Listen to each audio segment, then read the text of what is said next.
papatayan tayo dito sa i-give up na lang. So nung narinig mo 'yon? Ay nakakalungkot po, violative of the Constitution, nasabi ko nga kanina. Oo. Nanumpa po lahat, kahit barangay captain, barangay kagawad na tutuparin ko, susundin ko lahat at ipagtatanggol ko ang saligang batas ng Pilipinas. Oo. Article 1 po ng ating saligang batas, yung national territory. Nakalagay po doon, meron tayong jurisdiction. Ano po yung may jurisdiction? May jurisdiction tayo doon sa Kalayaan, kaya nga may LGU, nabanggit ko kanina. Oo nga. Pangalawa, alin po yung tinutukoy na wala sa exclusive economic zone? Oo. Ay mismong Kalayaan daw, kay IG. Hindi po, pasok po yun doon. Ang Kalayaan, ang Pag-asa Island po, meron nga pong 12 nautical miles sa ngayon po sa arbitral. So yung iba pang mga isla doon, pasok pa rin? Alin, gagayin po ng alin? Kasi di ba parang may binabanggit si Vice Mayor ng Kalayaan na mga anim yata o 7 isla. Kasama na yung Na Pag-asa. ngayon nga ang plano nila, ilagyan na rin ng presidente yung dalawa. Kung ang tinutukoy po yung Sandigay 1, Sandigay 2, Sandigay 3, ay halos 2 nautical miles katapat lang po yun Tapat lang. ng Pag-asa Island. Pasok pa rin. So, baka yun po yung tinutukoy nila. Ito po yung April na nilagyan ng bandera ng China. Kung natatandaan nyo, bago mag-eleksyon noong nakaraang taon. So, para sa akin po, lahat po ito ngayon ay non-negotiable.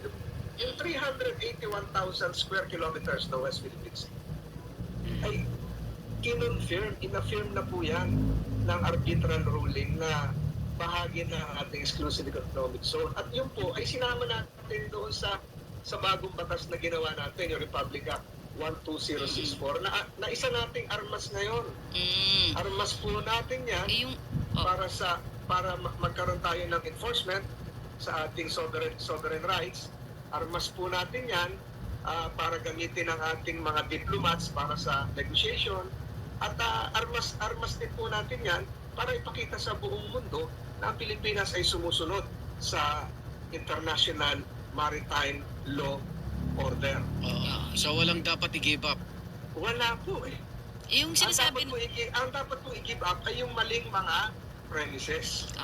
Ang dapat po i-give up ay yung pag-aksaya ng oras para ma-confuse yung ating mga kababayan. Yun. Nabanggit niyo ho yung ma-confuse. So you agree Apo. na sinasabi ho ng karamihan, syempre na-offend doon sa pahayag na parang i-give up na yon, na parang nakakagulo, imbis na mag-unite sa ating bayan, yung mga Correct. ganito pong pahayag. Do you agree with that? Tama po, kasi ang sinasabi ko pa ulit-ulit, yung legal rights natin ay nanggagaling po sa maritime zones. Hindi po nanggagaling sa mga pangalan ng dagat. Okay? Ang maritime zones po, ang nilalaman ng International Law of the Sea, na Constitution of the Oceans. So, kung iisipin po natin, kahit yung mga Gulf of Tonkin, yung East Sea ng Vietnam, ay yun po, wala naman po registry of seas. Wala pong pagkakaiba. Halimbawa, sa kalye po nyo, hindi ko alam kung anong kalye malapit yung stasyon nyo dyan, yung kalye po nyo ay walang coordinates. Yung meets and bounds ay yung mga titulo ng bawat na nagmamay-ari ng lupa dyan sa karatig ng lugar ng istasyon ninyo. Yung po ang nasa Registry of Deeds. Ang Registry of Deeds po dito tinutukoy ay ito pong United Nations Secretary General. Lalong-lalo na po yung nabanggit kong opisina kanina, yung UN Division for Ocean Affairs and Law of the Seas, yung DUALAS. So hindi po nire-register yung Pacific Ocean, Atlantic Ocean, Walang Indian may-ari Ocean. doon. Wala po. Diba? Yun po ay, ang tawag po doon ay isang political geographic nomenclature. Okay. Isa-isahin ko lang. Apo. Kung atin para malinaw lang.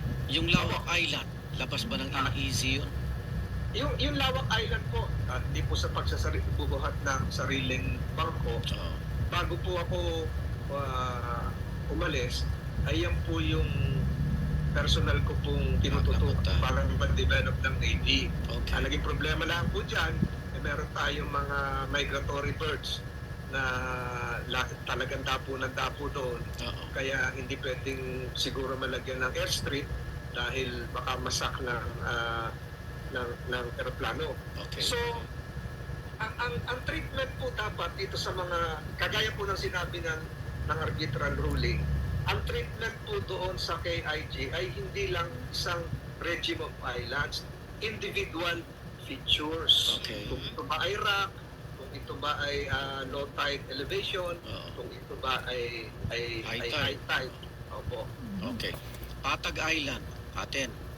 Ang Patag Island po, occupied po ng ating Philippine Navy. Okay. Ayun, yung Likas Island. Ganon din po. Ganon din po. Kota.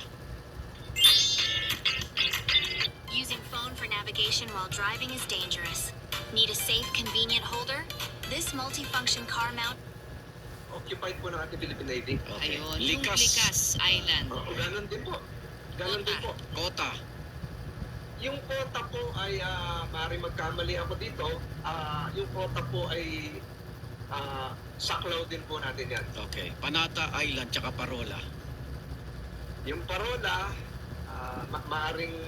maaring magkamali din po ako dyan. Mm. Pero the mere fact na pangalan natin yun, atin yun, kahit paguhin nila lagyan nila ng Chinese name. Pero meron talagang contested areas doon. Oo. Merong kinukuha ang Vietnam, merong kinukuha yung ibang bansa. Sir, ito naman, sabi rin ho kasi ni Senator Marcoleta, kailangan pa daw irehistro sa IHO o International Hydrographic Mapa po yun. Organization ang term ng West Cartographic Philippine po Sea. yun.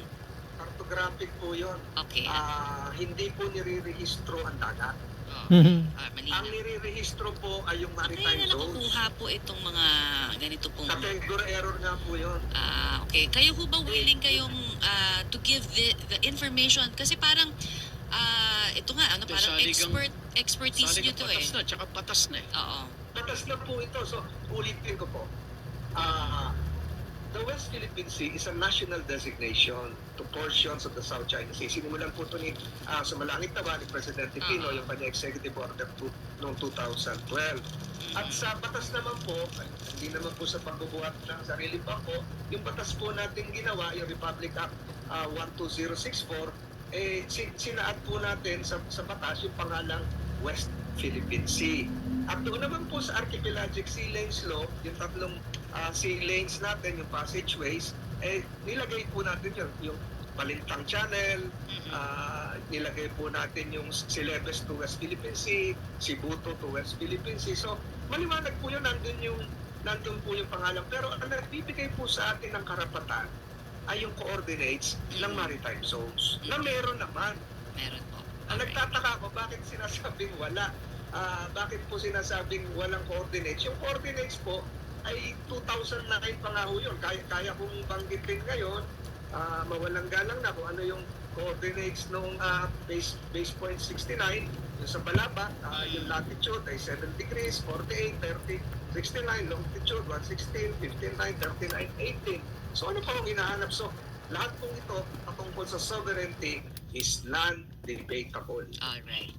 Dapat po magkaisa na po tayo. Gaya po ng bandila natin, 3 po yung Australia, hindi na po pagkakitidebatihan kung magiging 4 ba yan o 5.